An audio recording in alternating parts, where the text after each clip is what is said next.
Hi everyone, welcome to Picture Book Mondays. This week we have 3 books that will be teaching children and classrooms and families lifelong lessons about just taking a deep breath, taking a look around you, and using your imagination, and basically what the Japanese culture believes in also, which is really nice.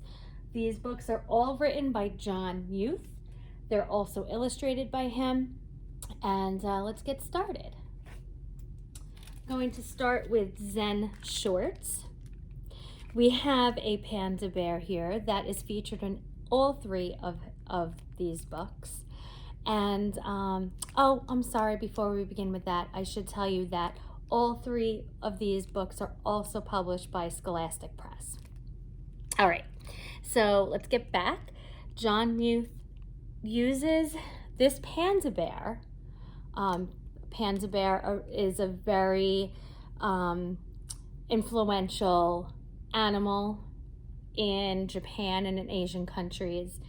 And he uses this panda bear as the main character in all 3 of his books. This bear's name is Stillwater.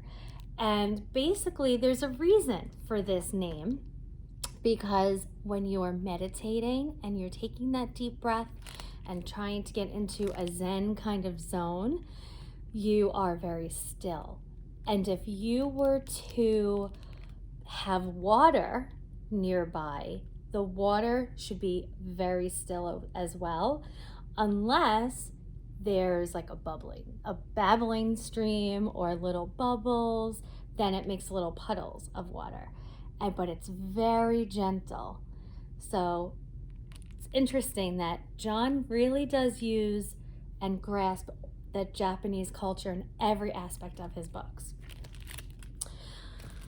All right, so with a new spin on these old-time Japanese teaching practices, he shows using Stillwater different families, and in this story these children are kind of bored, and he introduces them to doing new things, stepping out into the rain and basically being mindful of others on what's going on around them. And you see bamboo here, which is also another Asian influence. He uses these short stories as well in the middle of his books for lessons. So basically, this is being patient and how to look around you, to be mindful of what's going on.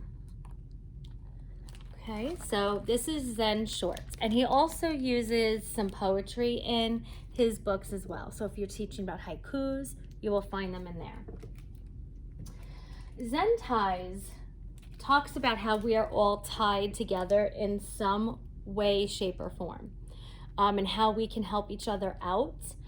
So if you look at your community, you look at your neighbors, you might have someone who kind of doesn't rub you the right way. You don't get a good sense about them, or your first impression's not the right thing.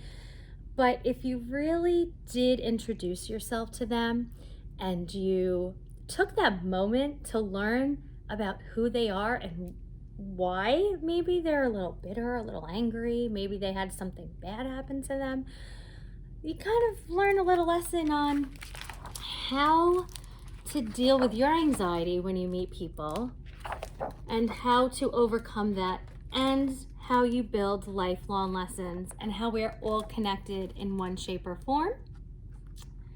And through those connections, we can help each other. So it's pretty neat.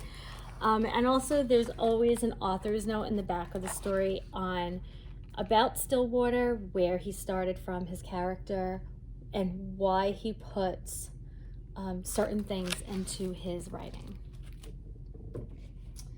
And then Zen Socks. So these are this book is all about hard learned lessons. Basically, you have to make mistakes in order to learn lessons in life and how to build a stronger relationship with yourself, how to look within yourself, and how to be basically how to put in that hard work now and for a while too, not just something that is just an instantaneous and gratification. You need to put in work, hard work for a while in order to get a positive reaction and feedback. So I hope that you do take a look at these Jon Muth stories. And we have more of them just like that we will have on display this month. So hope you come in and take a look. Enjoy.